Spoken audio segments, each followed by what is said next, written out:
There's a specific kind of silence that hits a room right before somebody dies. It doesn't sound like a gasp. It sounds like a vacuum. When the drunk in the leather jacket threw his whiskey glass at the tired waitress, the diner didn't erupt. It froze. Because the man in the corner booth, the one nursing a black coffee for 2 hours, stood up. And then he walked over to the front door, flipped the sign, and turned the deadbolt. Click. It was Tuesday, and Tuesday at 2:14 a.m. smelled like burnt filter coffee and heavy-duty bleach. Alina stood behind the counter of Bell's diner, a rag in her right hand, staring at the fluorescent lights reflecting off the scratched formica. Her feet ached. It wasn't a sharp pain anymore. It was a dull, persistent throb that had moved from her arches up into her calves hours ago. She shifted her weight, feeling the dampness in her left shoe, where she had stepped in a puddle of melted ice back near the walk-in freezer. Outside, the city was weeping. Rain lashed against the large plate-glass windows in uneven sheets, distorting the red and yellow neon lights of the pawn shop across the street. The diner was a pocket of stale warmth in a cold, indifferent neighborhood. There were only 2 other people in the place. Old Man Henderson was asleep in the third booth, a half-eaten plate of scrambled eggs cooling in front of him. Alina let him sleep. He lived in the subsidized housing down the block, and the heating in his building was broken again. Then there was the man in the corner booth. Alina didn't know his name. She knew his order. Black coffee, no sugar, and a slice of cherry pie that he rarely touched. He had been coming in every Tuesday and Thursday for the past month. He was entirely out of place. This was a diner where the vinyl seats were held together by duct tape and hope. The man in the corner wore suits that cost more than Alina's annual rent. Dark wool, silk ties pulled loose, a heavy dark overcoat draped over the back of the seat. He never looked at his phone. He never read a newspaper. He just sat there, his dark eyes taking in the street, the counter, and her. He didn't stare in a way that made her skin crawl the way the late-night truckers or the club-goers did. He watched her, the way a man watches a fire burn in a hearth. Quiet, steady, unblinking. Alina wiped the counter down for the 4th time. She dragged the damp rag over the same coffee stains, her mind blank, operating on the pure mechanical instinct of the overworked. Just 4 more hours. 4 more hours until the sun came up, until the morning cook arrived, until she could take the rattling subway back to her shoebox apartment strip off this uniform that smelled like grease and regret and sleep. The brass bell above the front door violently jingled. The door swung open, hitting the rubber stop on the wall with a loud thud. A gust of wet, freezing wind swept into the diner, rattling the napkin dispensers. Alina looked up, her customer service mask sliding onto her face out of pure reflex. "Welcome to Bell's. Sit anywhere you like." The man who walked in was a mess. He was built like a cinder block, thick and wide, wearing a cheap faux leather jacket soaked through with rain. His hair was plastered to his forehead, and his eyes were bloodshot, swimming in a lack of focus that screamed cheap liquor and bad decisions. He brought a smell with him. It overpowered the bleach and the coffee. It was the sharp, sour stench of sweat-stale beer and aggressive entitlement. He didn't bother closing the door behind him. The wind continued to whip into the diner. Alina sighed, walking out from behind the counter to pull the heavy glass door shut. The click of the latch felt loud. "Hey, sweetheart," the man barked. His voice was a rasping boom. He didn't sit in a booth. He walked straight to the counter, pulling out a stool with a loud scrape of metal against linoleum, and slumped onto it. "Get me a coffee, and something fried. Don't care what." "Sure thing," Alina said, her voice flat. She didn't have the energy to be bubbly. She walked behind the counter, grabbed a thick white ceramic mug, and filled it from the pot. She set it down in front of him. "Menus are right there. Let me know when you decide on the food." The man Carl, according to the faded blue name patch stitched onto his undershirt, ignored the menu. He stared at Alina. His eyes tracked up and down her frame. Alina wore a shapeless, pale yellow uniform. It wasn't flattering, but men like Carl didn't care about the clothes. They cared about the target. "You look tired, sweetheart." Carl slurred, leaning forward, resting his heavy elbows on the counter. "Pretty girl like you shouldn't be working the graveyard. Should be somewhere warm. Someone taking care of you." Alina felt the familiar tightening in her chest. The exhaustion gave way to a spike of adrenaline. She hated this part of the job. She had a script for it. Deflect polite, but firm, keep moving. "I prefer the quiet," Alina said, turning her back to him to wipe down the espresso machine she never used. "Keeps the headache away." "Oh, come on. Don't be cold." Carl reached into his jacket pocket and pulled out a dented silver flask. He unscrewed the cap and poured a generous glug of amber liquid into the steaming coffee. Alina turned around the rag, gripping tightly in her hand. "Sir, you can't do that in here." Carl paused the flask, hovering over the mug. He looked up at her, his jaw setting. "Can't do what I drink outside liquor. It's against state law and it risks our license. I'm going to have to ask you to put that away." Carl stared at her. The diner went painfully quiet. The rain drumming against the glass suddenly sounded like a roar. In the corner booth, the man in the expensive suit slowly set his coffee cup down on its saucer.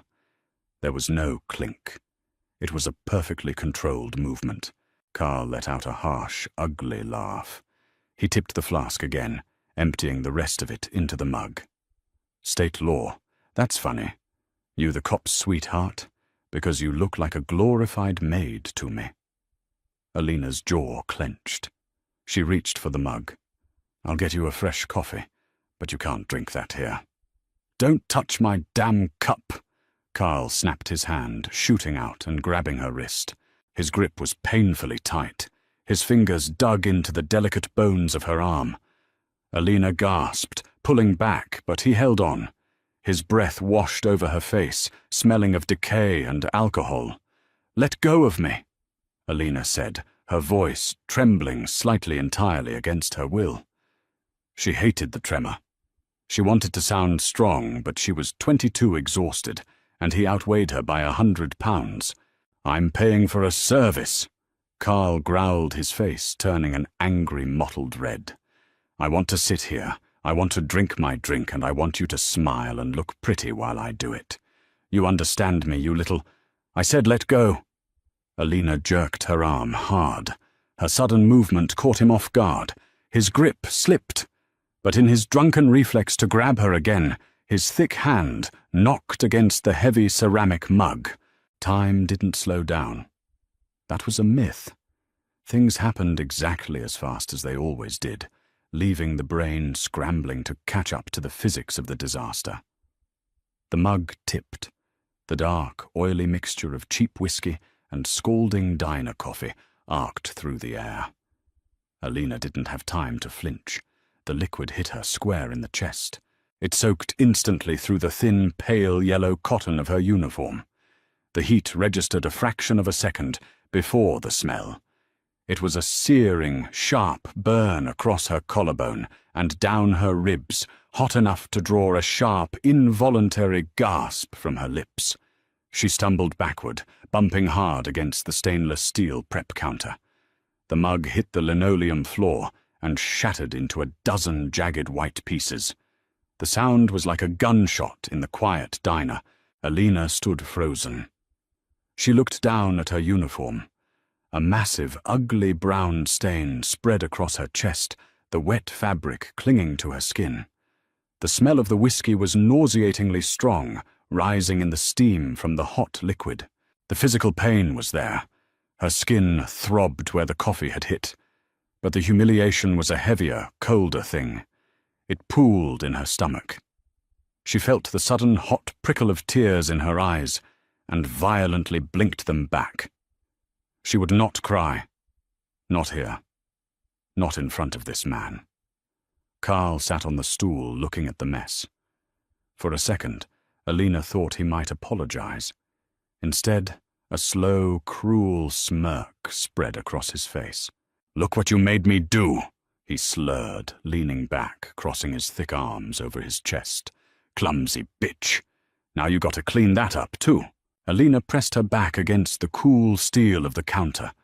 Her hands were shaking. She wiped at her chest with the damp rag, a useless, pathetic gesture that only smeared the stain further. She was so tired.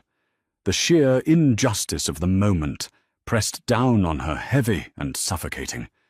She worked 60 hours a week. She barely slept. She smiled at people who looked right through her. And now she was standing here, burned and reeking of booze, while a drunk laughed at her.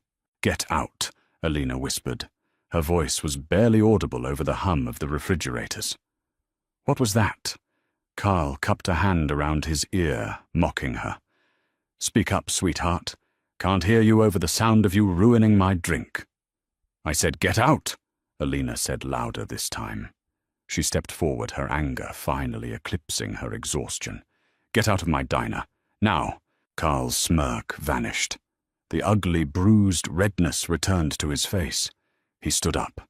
The stool screeched against the floor. He was a massive shadow blocking the fluorescent light. "You don't tell me what to do." Carl took a heavy step toward the counter. He slammed his open palm onto the formica. The crack made Old Man Henderson jump in his sleep in the third booth. "I ain't leaving until I get what I ordered. And I think you owe me an apology for spilling my damn drink." Alina stood her ground, though her knees felt like water. She reached under the counter, her fingers brushing the cold metal of the panic button installed beneath the cash register. The police response time in this neighborhood was 15 minutes on a good night. It wasn't a good night. "I'm calling the cops," Alina said, keeping her eyes locked on his. Carl laughed. It was a grating, wet sound. "Call 'em. What are they going to do? Arrest me for a spilled coffee? You knocked it over, honey. I'm the victim here." He reached out his hand, crossing the invisible boundary of the counter, aiming for her stained collar. "Now why don't you come here and—" He didn't finish the sentence. He didn't finish it because the atmosphere in the room fundamentally changed.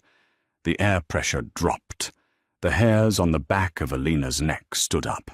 It wasn't a noise. It was the distinct, terrifying sensation of being watched by an apex predator. Alina looked past Carl's bulky shoulder. In the corner booth, the quiet man was no longer sitting. Christian stood up. He didn't rush. There was no frantic scramble, no shouting. He moved with a terrifying economy of motion. He was tall, well over 6 feet, and the tailored cut of his suit emphasized the broadness of his shoulders and the lean, hard lines of his torso. He didn't look at Carl. Not yet. He smoothed the front of his jacket, a casual, elegant gesture. Then he began to walk.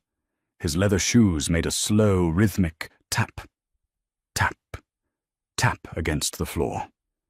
He didn't walk toward the counter. He walked past it. Carl, sensing that he no longer had Alina's attention, turned around to look. "Hey, pal," Carl barked, puffing his chest out. "Mind your own business. We're having a private conversation here." Christian didn't acknowledge him. He walked straight to the front door of the diner. He reached up. His large, scarred hand grasped the cheap plastic "open/closed" sign hanging in the window. He flipped it. Closed. Then his hand moved to the heavy brass deadbolt. Clack. The sound of the deadbolt sliding into place was the loudest thing Alina had ever heard. It echoed in the small, greasy space. It wasn't just a lock turning. It sounded like a vault ceiling shut. Christian didn't stop there. He reached up and grasped the pull cord for the dusty metal blinds covering the large plate glass window. With a smooth, steady pull, the blinds rattled down. The neon glow from the pawn shop across the street was abruptly severed. The diner was plunged entirely into the harsh, uncompromising glare of its own fluorescent lighting. They were isolated, cut off from the rain, the street, the world. Alina stopped breathing. Her hand hovered over the panic button. She suddenly realized that calling the cops wouldn't just be for her protection against Carl. Carl watched the man at the door, his drunken bravado stalling for a second, his brow furrowed in thick, slow confusion. Hey, what the hell do you think you're doing, buddy? Unlock that door!" Christian turned around. For the first time, Alina saw his eyes fully. They weren't just dark. They were dead. There was no anger in them, no outrage on her behalf. There was only a chilling, absolute vacancy. The look of a man looking at an insect on his kitchen counter before he crushes it. He walked away from the door, moving back toward the center of the room. He stopped near the third booth. Gently, almost tenderly, he tapped Old Man Henderson on the shoulder. Henderson snorted, waking up. He blinked, confused by the sudden attention. "Mr. Henderson," Christian said. His voice was a rich, low baritone, smooth like aged bourbon. It didn't belong in Bell's diner. "Go to the back room. Stay there until I tell you to come out." Henderson looked from Christian to the locked door, then to Carl. The old man had lived in the city long enough to read the weather. He didn't ask questions. He slid out of the booth as fast as his arthritic knees would allow, keeping his head down, and scuffled past the counter, disappearing through the swinging doors into the kitchen. Now there were only 3. "Are you deaf?" Carl raised his voice, though a slight tremor had entered it. The alcohol was fighting a losing battle against his primal survival instincts. He puffed out his chest, stepping away from the counter and toward Christian. "I said unlock the damn door. I'm leaving." "No," Christian said quietly.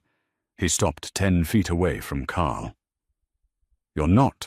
Christian reached up to the knot of his silk tie. With a casual flick of his fingers, he loosened it, unbuttoning the top button of his crisp white shirt. He wasn't preparing for a fight. He was getting comfortable. "Listen to me, you arrogant prick!" Carl sneered, taking another step forward, raising a heavy fist. "I don't know who you think you are playing hero for the waitress, but I will lay you out on this floor. Open the door." Christian finally looked directly at Carl. "You made a mess," Christian stated. It was a simple observation. "She knocked it over," Carl yelled, pointing a thick finger at Alina. "She is shaking," Christian said, his voice dropping half an octave, the temperature in the room plummeting with it. He didn't look at Alina, but she felt the weight of his awareness. "She is burned. She is humiliated. And she is shaking. In my city. On my time." Carl stopped it. The words "my city" hung in the air. The drunk thug squinted. The harsh overhead lights beat down on Christian's face, illuminating the sharp angles of his jaw, the slight pale scar that cut through his left eyebrow, the unmistakable aura of power that radiated from him like heat off a radiator. Carl was a low-level street thug. He bounced between dive bars and bad bets. He didn't run in high circles, but he lived in the gutter, and the gutter knew the names of the men who controlled the storm drains. Carl's face went entirely slack. The aggressive mottled red drained away, replaced by a sickly, pasty grey. The heavy fist he had raised slowly, uselessly fell back to his side. "Moretti," Carl breathed. The name slipped out of him like a final exhalation. Christian didn't confirm or deny it. He simply took off his tailored jacket. He folded it neatly, deliberately, and laid it across the back of the nearest clean booth. "I come here for quiet," Christian said, rolling up the cuffs of his white shirt. His forearms were corded with muscle and laced with fading ink. "I come here to drink bitter coffee and sit in peace. You have ruined the quiet." Carl took a step backward. His heel caught on a piece of the shattered ceramic mug. He stumbled, his eyes wide, darting toward the locked door, then back to the man advancing on him. "Mr. Moretti, hey, listen. I didn't know. I swear to God, I didn't know she was yours. I was just having a bad night. Too much to drink. I'll pay for the uniform. I'll tip her $100. She isn't mine," Christian replied, his voice terrifyingly calm as he closed the distance. "She is a woman doing her job, and you threw whiskey on her." "Please," Carl begged, raising his hands now in surrender, backing up until his spine hit the edge of the counter. "I'll clean it up. I'll get on my knees and scrub the floor." "I know," Christian said. Christian stopped 2 feet in front of him. Alina stood frozen behind the counter, the damp rag forgotten in her hand. Her heart hammered wildly against her ribs. She was terrified of Carl, yes, but the terror she felt looking at Christian was entirely different. It was the terror of watching a natural disaster unfold. You couldn't reason with an earthquake. You couldn't bargain with a hurricane. Christian slowly reached out and placed his hand on the back of Carl's thick neck. It looked like a gentle gesture. Carl whimpered. "You are going to apologize to the lady." Christian whispered, his grip suddenly tightening. The tendons in Christian's forearm stood out like steel cables. Carl choked out a gasp, his knees buckling under the sheer agonizing pressure of Christian's grip. He was forced down his heavy body, dropping onto the linoleum, right into the puddle of coffee whiskey and shattered ceramic. "I'm sorry," Carl sobbed, looking up at Alina, tears mixing with the sweat on his face. "I'm so sorry. Please." Christian looked over Carl's head, meeting Alina's eyes for the first time since the glass shattered. His dark eyes were intense, searching her face, registering the stain on her shirt, the slight reddening of her skin. "Is that apology accepted, Alina?" Christian asked quietly. She had never told him her name. Alina swallowed hard, the sharp smell of whiskey burning her nose. She looked at the pathetic broken man on the floor, and then at the monster in the tailored shirt holding him there. She slowly nodded. "Yes." "Good," Christian said softly. He didn't let Carl go. Instead, Christian looked down at the thug. "The lady accepts your apology, but I have not." Christian's other hand pulled back. The sound wasn't like it was in the movies. There was no theatrical thwack, no dramatic groan. It sounded exactly like what it was, a heavy, dense object colliding with wet bone at a high velocity. Christian's fist connected with the side of Carl's jaw. The impact was brutally brief. Carl's head snapped to the side with a sickening crunch that echoed off the grease-stained acoustic tiles of the ceiling. The heavy, brawling momentum of the drunken man vanished instantly. His eyes rolled up, showing only the yellowed whites, and he dropped. He didn't try to catch himself. He collapsed entirely slack, dead weight, hitting the linoleum. His cheek landed in the puddle of spilled coffee and whiskey, splashing the dark liquid across the white tiles. He didn't move. He didn't twitch. The only sign he was alive was the ragged, wet wheeze escaping his slightly parted lips, blowing small bubbles in the spilled coffee. Alina shoved her hand over her mouth, biting down hard on her own knuckles to stifle the scream building in her throat. The metallic tang of blood filled the air sharply, cutting through the stench of alcohol. A thick, dark pool began to slowly ooze from Carl's nose, mixing with the brown mess on the floor. She had seen bar fights. She worked the graveyard shift. She knew what desperate men looked like when they swung at each other. This was different. This wasn't a fight. It was an execution of violence, so calculated and precise it made her stomach heave. Christian stood over the unconscious body. He didn't look breathless. He didn't look flushed with adrenaline. He simply reached into his back pocket, retrieved a pristine, folded white linen handkerchief, and methodically wiped his right hand. He wiped the knuckles, then the spaces between his fingers, cleaning away the smear of Carl's blood. He tossed the ruined handkerchief onto Carl's chest. Christian turned to the locked front door.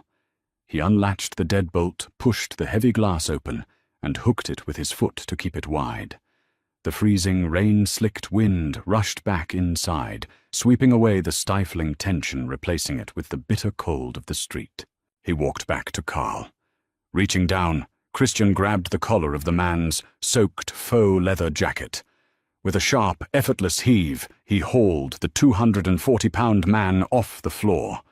Carl's boots dragged uselessly behind him, as Christian pulled him backward toward the open door. "Hey!" Alina choked out. The word tore from her throat before she could stop it. Her brain screamed at her to shut up, to hide under the counter, and pretend she was invisible, but the sheer absurdity of the moment forced the word out.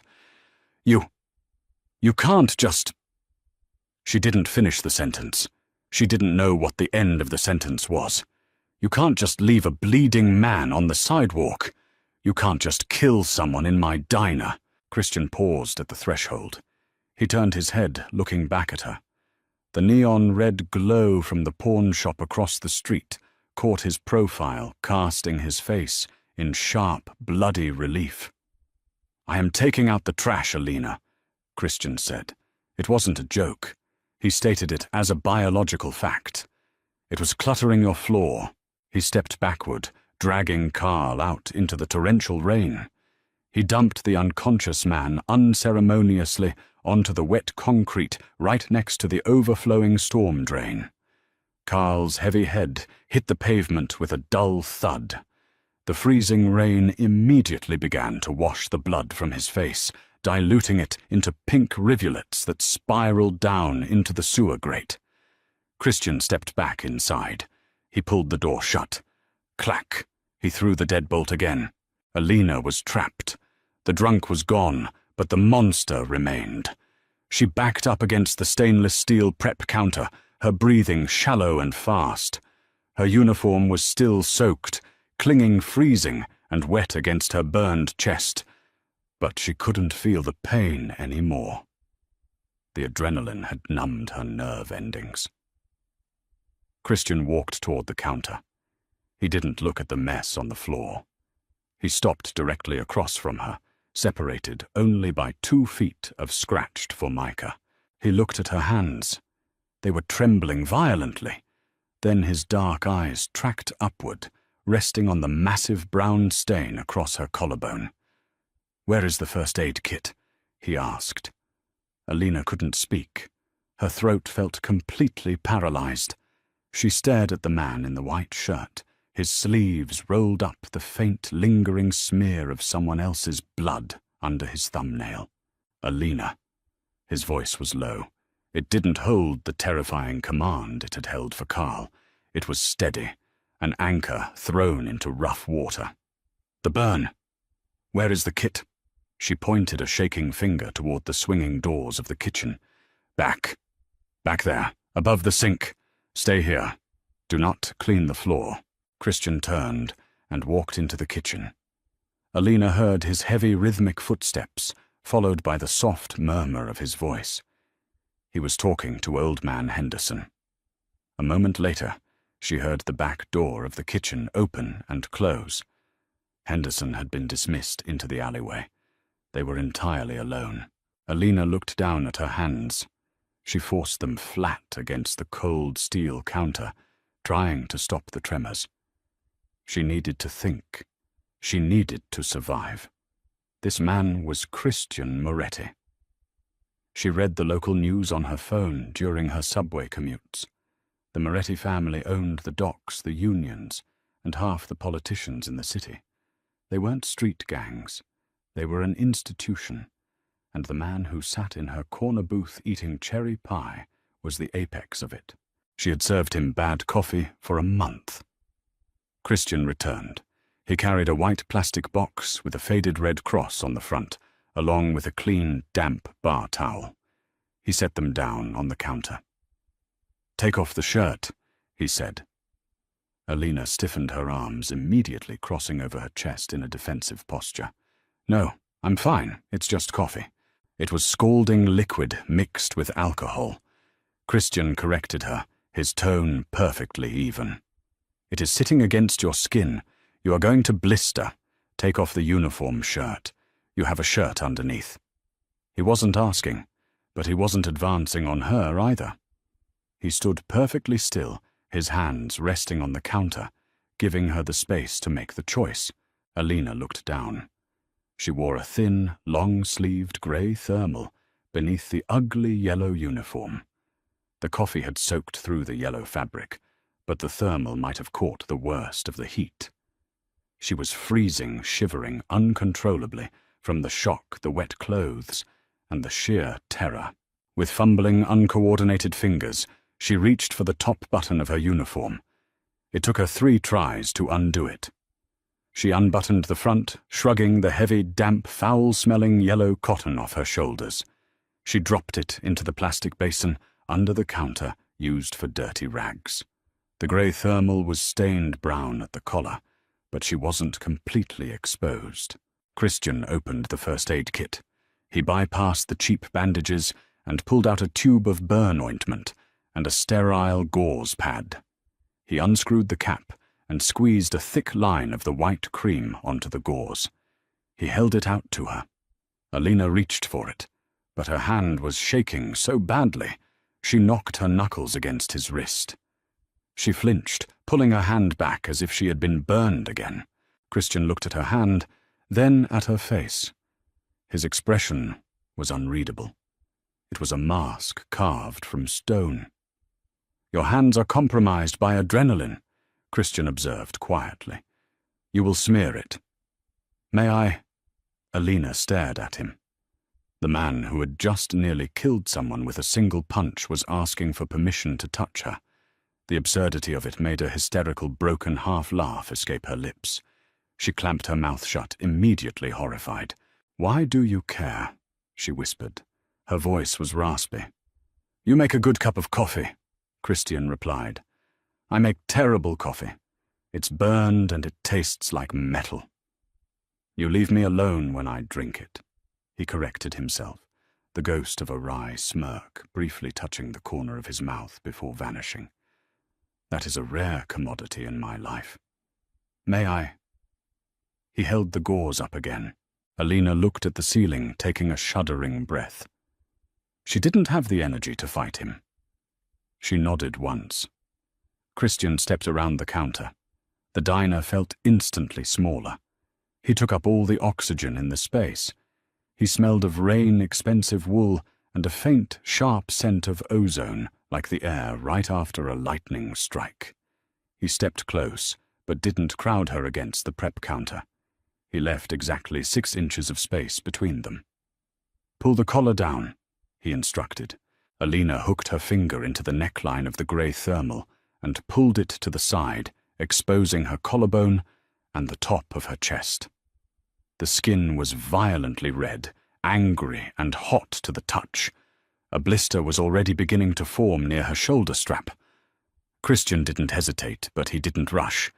He gently pressed the gauze coated in burn cream against the angry red skin. His touch was shockingly light. His hands were massive, the knuckles scarred and rough, but his fingertips moved with a meticulous surgical care. The ointment was freezing cold. It provided an instant sharp relief to the deep, throbbing heat radiating from her flesh. Alina let out a long, shaky exhale, her eyes closing involuntarily. "Keep breathing," Christian murmured. He moved the gauze in slow, deliberate circles, spreading the thick cream over the entirety of the burn. They stood there in the fluorescent glare, surrounded by the smell of bleach, cheap whiskey, and blood, while the head of the city's criminal underbelly gently treated a minimum-wage waitress for a workplace injury. "You broke his jaw," Alina said. Her eyes were still closed. She focused entirely on the feeling of the cold cream. If she looked at him, she would panic again. "I did," Christian confirmed. His hand paused for a fraction of a second, then resumed its slow circular motion. He's going to go to the police. He will not. You don't know that. He was angry. Alina opened her eyes, looking up at him. She expected to see arrogance. She expected to see a boastful thug. Instead, Christian was looking intently at her collarbone, focused entirely on the task. Carl works as a low-level collector for a man named Russo. Russo kicks up to my brother. When Carl wakes up in that puddle, if the cold hasn't killed him, the only thing he will do is pack a bag and get on a bus out of state. He knows the consequence of making noise in a quiet room. Alina shivered. Not from the cold this time. You're a monster. She hadn't meant to say it out loud. The words slipped out, carried on the wave of her exhaustion and shock. She tensed, waiting for the anger, waiting for his hand to tighten around her throat, the way it had gripped Carl's neck. Christian didn't react. He finished spreading the cream. He folded the gauze and dropped it into the trash can beside her knee. I am a pragmatist, Alina Forsugas. Christian said, taking a step back, breaking the proximity. He wiped his hands on the damp bar towel. The world is full of vicious animals. Some wear cheap leather jackets and throw liquor at women. Some wear tailored suits and keep the animals in cages. But we are all animals. He tossed the towel onto the counter. He looked around the diner, the shattered mug, the brown puddle on the floor. Do you have a mop? He asked. Alina blinked, thrown by the sudden shift in topic. What? A mop, a bucket. Where are they? In the utility closet, by the bathrooms. Christian walked away. He disappeared down the narrow hallway. Alina heard the clatter of plastic, the sound of running water filling a bucket. A minute later, Christian Moretti walked back out into the main dining area, carrying a heavy yellow mop bucket. What are you doing? Alina asked, stepping out from behind the counter, her hands gripping her elbows. Christian didn't answer. He dropped the mop head into the hot, soapy water, wrung it out, and began to aggressively scrub the floor. He moved the shattered pieces of ceramic into a pile with the toe of his expensive leather shoe, then mopped over the stain. He worked efficiently, his broad shoulders shifting under his white shirt. He was erasing the evidence. He was cleaning her diner. Alina watched him, utterly bewildered. She felt like she had stepped into a parallel dimension. You don't have to do that. I made the mess, Christian replied, not looking up. He dragged the heavy mop in a figure-8 motion, scrubbing away the blood and the coffee. I pay for my own damages. He finished the floor in under 5 minutes. He grabbed a dustpan from behind the counter, swept up the ceramic shards, and dumped them into the trash. He carried the mop bucket back to the utility closet. When he returned, he walked over to the booth where he had left his suit jacket. He picked it up, slipping it over his broad shoulders, adjusting the lapels. The brief window of domestic normalcy, if mopping up blood could be considered normal, snapped shut. He was the boss again. The armor was back on. He walked to the counter. He reached into the inner pocket of his jacket and pulled out a thick silver money clip.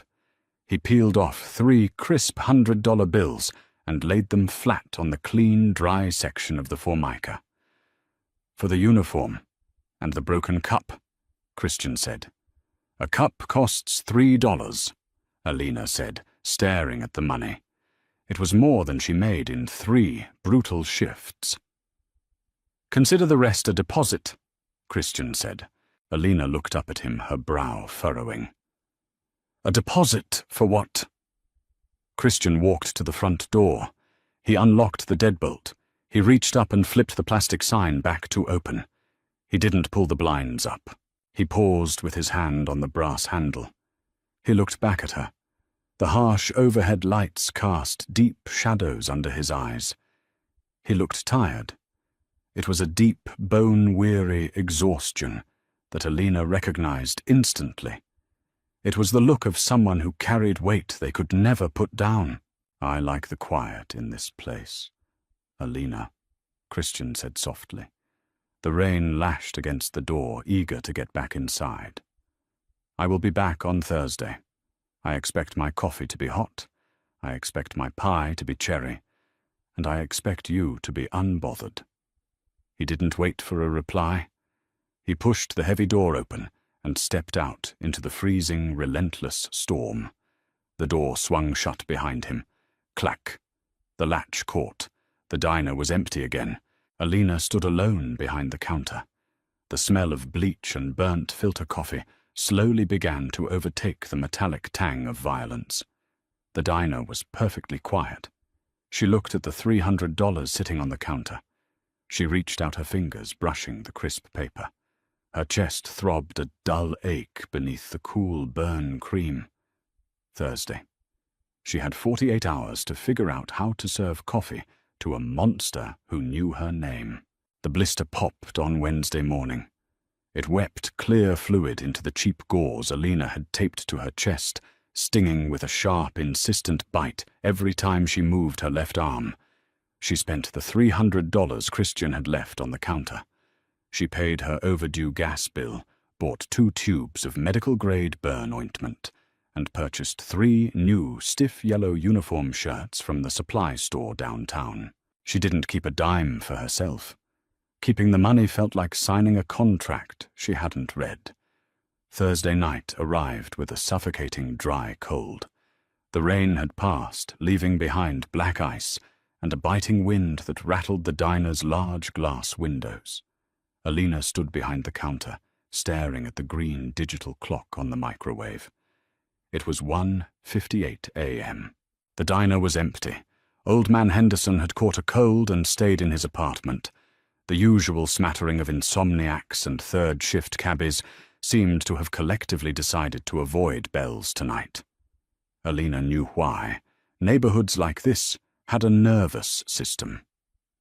Word traveled fast. A man had been dragged out of Bell's diner by his collar and left bleeding on the grate. You didn't walk into a room where the floor had just been mopped for blood. At 2 a.m. exactly, the brass bell above the door jingled. Alina's stomach plummeted, a cold, heavy stone dropping into her pelvis. Christian Moretti walked in. He wore a dark charcoal overcoat, unbuttoned over a black suit. The cold air rushed in with him, but he didn't seem to feel it. He closed the door quietly. He didn't look at her immediately. He walked to the coat rack near the entrance, draped his heavy coat over a wooden peg, and then moved to his usual booth in the back corner. He sat down. He folded his hands on the cracked formica table. Then he looked at her. Alina's throat was bone dry. She wiped her hands on her apron, ignoring the sharp pull of the burn against her new stiff collar. She grabbed a clean ceramic mug. They had a whole stack of them, but her brain noted absurdly that this one wasn't chipped, and walked over to the coffee maker. She poured the black, bitter liquid. She walked to the pie case, plated a slice of cherry pie, and set both on a small tray. Her hands were steady. She willed them to be steady. She walked out from behind the counter and approached his booth. "Good evening," Christian said. His voice was that same low, rumbling baritone. It sounded entirely normal. It sounded like a man who hadn't shattered a human jaw in this exact room 48 hours ago. "Evening," Alina managed. She set the coffee down first, then the pie. She didn't spill a drop. She took a step back, ready to retreat to the safety of the prep counter. "Sit," Christian said. It wasn't a request. It wasn't a threat either. It was a simple, flat directive. Alina froze. "I have to work. The diner is empty, Alina, and you are exhausted. Sit down." He didn't gesture to the seat across from him. He just looked at her, his dark eyes stripping away the cheap uniform, the defensive posture, the customer service mask she tried to wear. He saw the dark, bruised bags under her eyes. He saw the slight stiffness in her left shoulder. Slowly, Alina slid into the vinyl booth opposite him. The seat squeaked underneath her. She kept her hands in her lap, her fingers twisting the fabric of her apron. Christian didn't touch his coffee. He looked at the collar of her new shirt. The burn. "It's fine," Alina said quickly. Too quickly. "It blistered. I bought the good ointment. It's healing." "Did you go to a clinic?" "I don't have insurance for a clinic," Alina replied, a flare of defensive pride cutting through her anxiety. "And I don't need a doctor to tell me to put cream on a burn. I'm fine." Christian accepted the mild defiance without blinking. "And the man? Has he been back?" "Carl?" Alina shook her head. "No, I haven't seen him. I don't think anyone has. He is currently in a motel in Cleveland.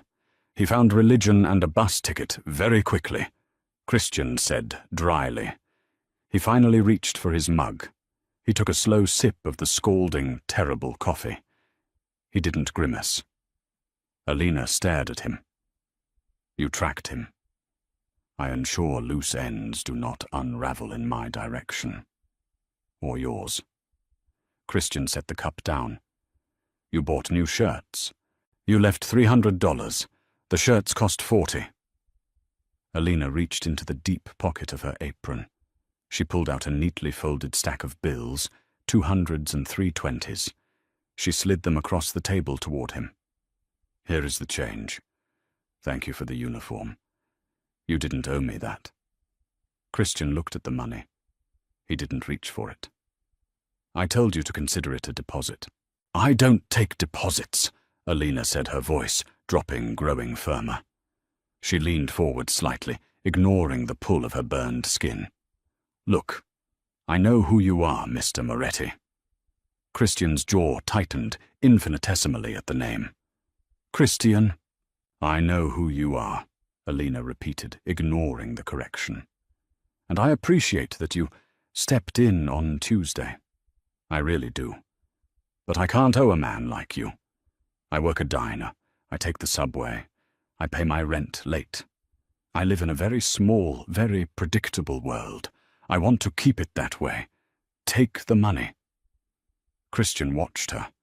He saw the genuine fear, but he also saw the iron spine underneath it. She was terrified of him, but she was pushing his money back across the table anyway. Slowly, Christian reached out. He placed his large, scarred hand flat over the folded bills. He dragged the money back across the table, picking it up and sliding it into his suit pocket. "Fine," Christian said. "No debts, no deposits."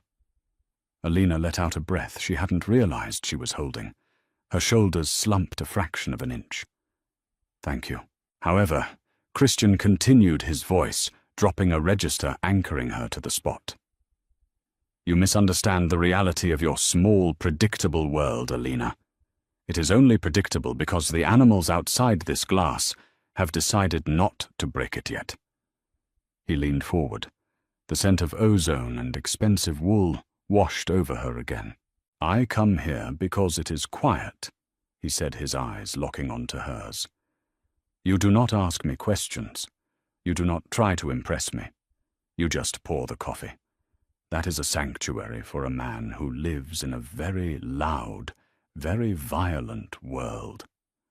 I will not allow that sanctuary to be polluted by street trash. So you do not owe me anything. But understand this, while I am sitting in this booth, nothing in this city can touch you."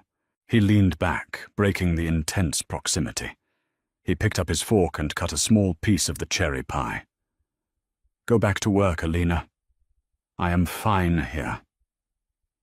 Alina stood up. Her legs felt slightly numb. She walked back behind the counter, her mind racing, the echo of his words ringing in her ears. Sanctuary.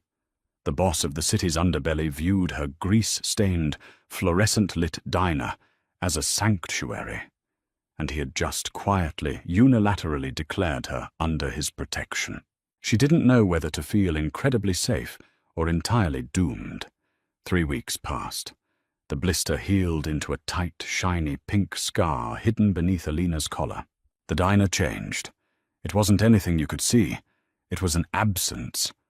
The local drunks who used to stumble in at 3 a.m. to sleep off their benders stopped coming.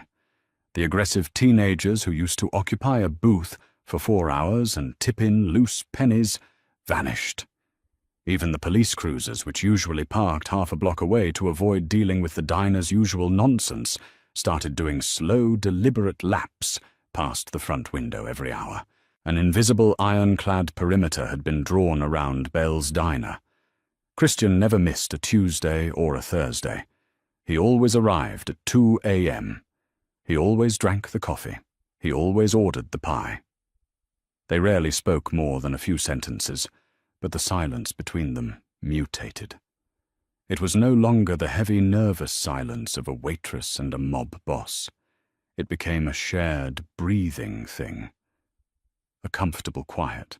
Alina found herself anticipating the sharp chime of the doorbell. She found herself making a fresh pot of coffee at 1:50 a.m., so it wouldn't taste burnt when he arrived. She hated herself for it, but the crushing loneliness of the graveyard shift had cracked, and Christian Moretti was the wedge holding it open. On a Tuesday in late November, the perimeter was tested. It was 1:15 a.m. Christian wasn't due for 45 minutes. The door banged open. 2 men walked in. They weren't street trash like Carl. They wore suits, but the suits fit poorly.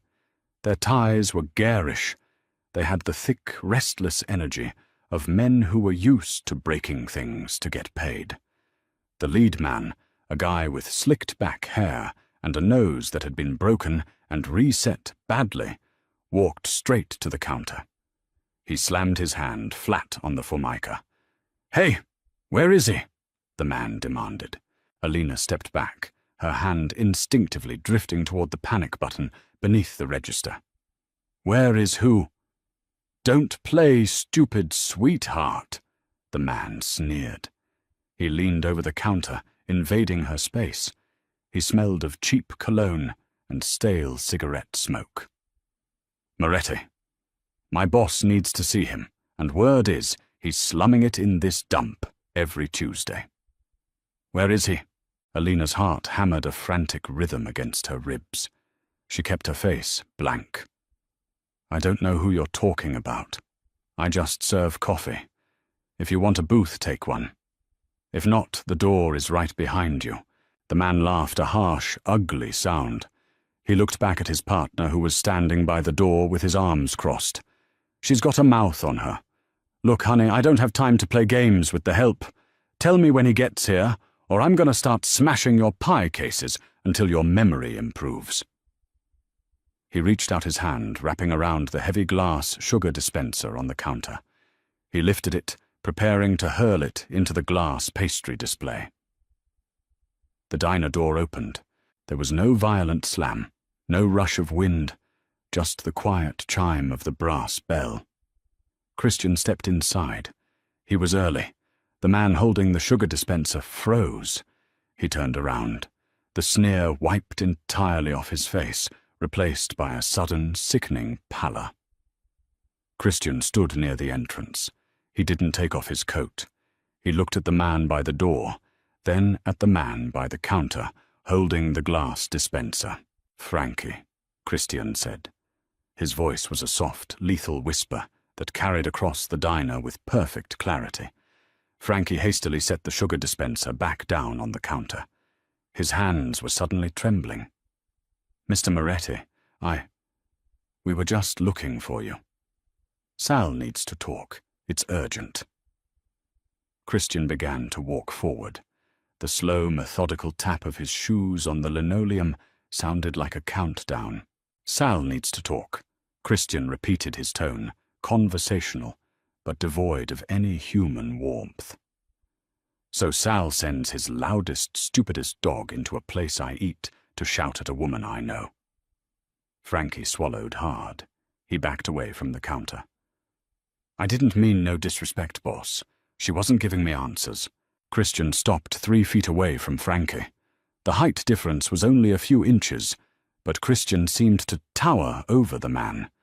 The air in the diner turned dense, heavy with the promise of violence. It was exactly like the night with Carl, but sharper, more terrifyingly controlled. "Her name is Alina," Christian said. Frankie blinked, confused. "What? Her name is Alina," Christian repeated, his voice dropping another octave. "She is not sweetheart. She is not honey. She is not the help. She is the woman who runs this room, and you are threatening to break her property." I'm sorry. I didn't know she was with you."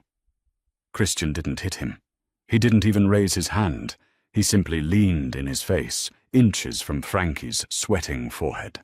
"If you ever raise your voice in this building again," Christian whispered the words, dripping with absolute certainty, "I will not hit you. I will not kill you. I will put you in a shipping container, down at the port, lock it from the outside, and let you starve to death in the dark. Do you understand me?" Frankie's breath hitched. He nodded frantically, his eyes wide with stark terror. Yes, Mr. Moretti. I understand. Get out. Tell Sal I will see him tomorrow at noon." Frankie didn't hesitate. He practically ran for the door, his partner already holding it open. They scrambled out into the night, the door swinging shut behind them. The diner was quiet again. Christian exhaled slowly. The terrifying, murderous aura dissolved, leaving behind only the weary man in the tailored suit. He walked to the counter. He didn't sit in his booth. He reached into his inner pocket and pulled out a plain white envelope. He set it on the counter, sliding it across the formica until it stopped directly in front of Alina. Alina looked at the envelope. Her pulse was still racing. She hadn't hit the panic button. She hadn't even thought about the police. She had only looked at Christian. "What is this?" she asked, her voice shaking slightly. "It is a cell phone," Christian said quietly. "It has one number programmed into it. Mine." Alina stared at the white paper. "I don't need this. You just scared them off. Frankie is a symptom. The city is shifting. There will be noise soon." Christian looked at her, his dark eyes heavy. "I cannot always be here at 2 a.m., Alina. If someone comes through that door and they do not care about the rules, you press call. You don't have to speak. Just press call and drop the phone. I will be here in 4 minutes." He turned to leave. "Christian." He stopped. It was the first time she had used his first name without him prompting her. He turned back. Alina reached out and picked up the envelope. It was heavy. It felt like a tether. "Why?" she asked, her voice raw. "I'm just a waitress. Why are you dragging me into your world?" Christian walked slowly back to the counter. He stood right in front of her. The physical barrier of the formica felt entirely useless. "I am not dragging you into my world, Alina," he said softly, his voice rough. "I am trying to keep my world from bleeding into yours." "It already did."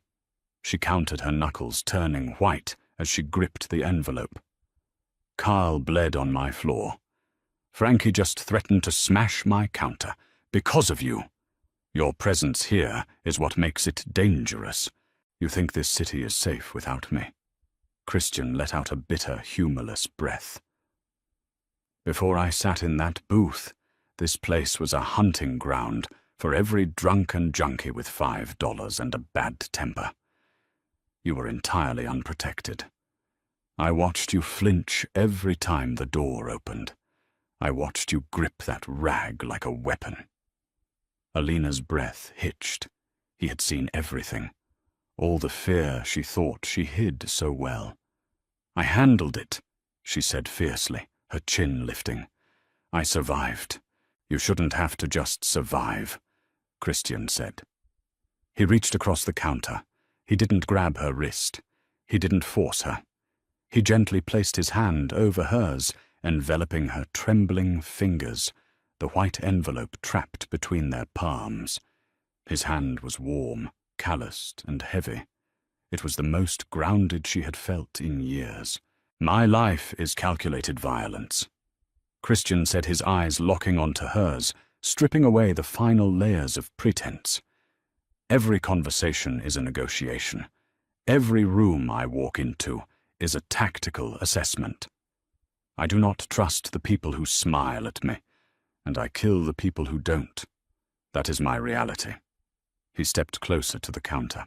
But when I walk in here, he continued, his voice dropping to a near whisper, it stops. For 2 hours a week, the noise stops. You hand me a terrible cup of coffee, and you treat me like a normal, exhausted man. You are the only quiet thing in my life, Alina. Alina stared up at him.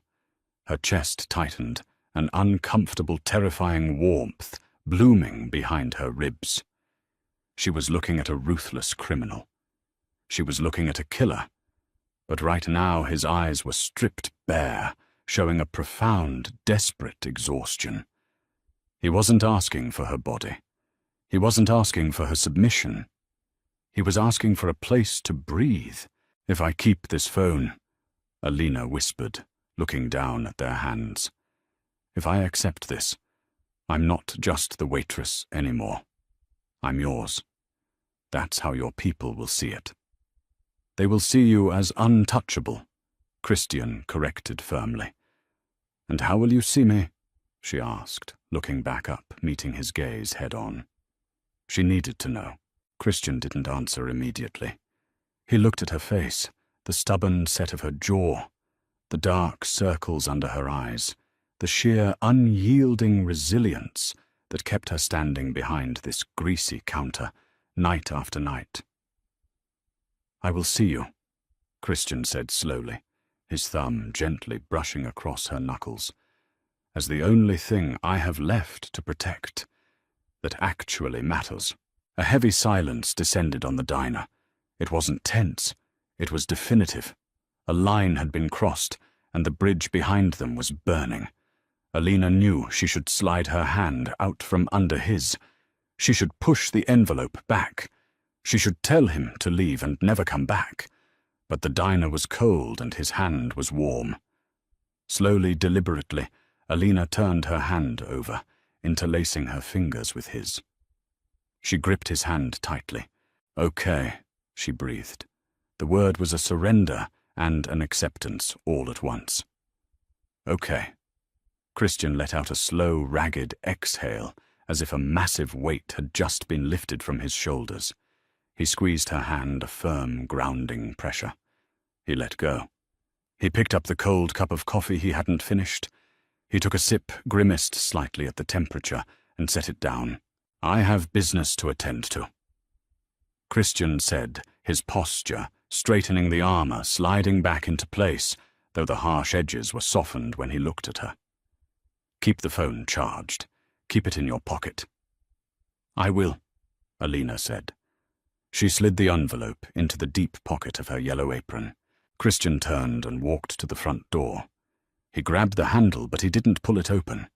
He stood there for a long moment, looking out at the dark, empty street through the glass. The city was out there. The noise, the blood, the chaos. He didn't open the door. Instead, Christian reached up and grasped the small plastic sign in the window. He flipped it. Closed. Then his hand moved to the heavy brass deadbolt. Clack. The lock slid home. Christian turned around. He didn't walk back to his booth in the corner. He walked back to the counter, pulled off his dark overcoat, and laid it across one of the stools. He loosened his silk tie. He sat down at the counter, right in front of her. Pour me a fresh cup, Alina, Christian said softly, a ghost of a real smile touching his lips. I think I'll stay until the sun comes up. Alina smiled back, a genuine, tired, completely real smile.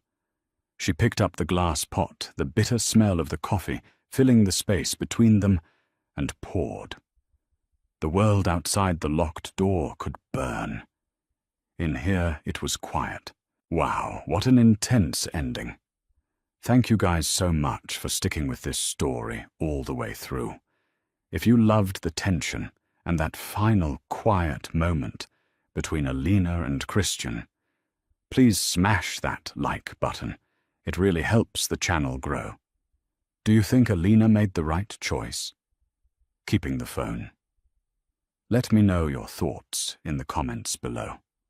Don't forget to share this video with your friends who love dark mafia, romance, and subscribe for more deeply emotional, dramatic stories every single week. Hit the bell icon so you never miss an upload. See you in the next one.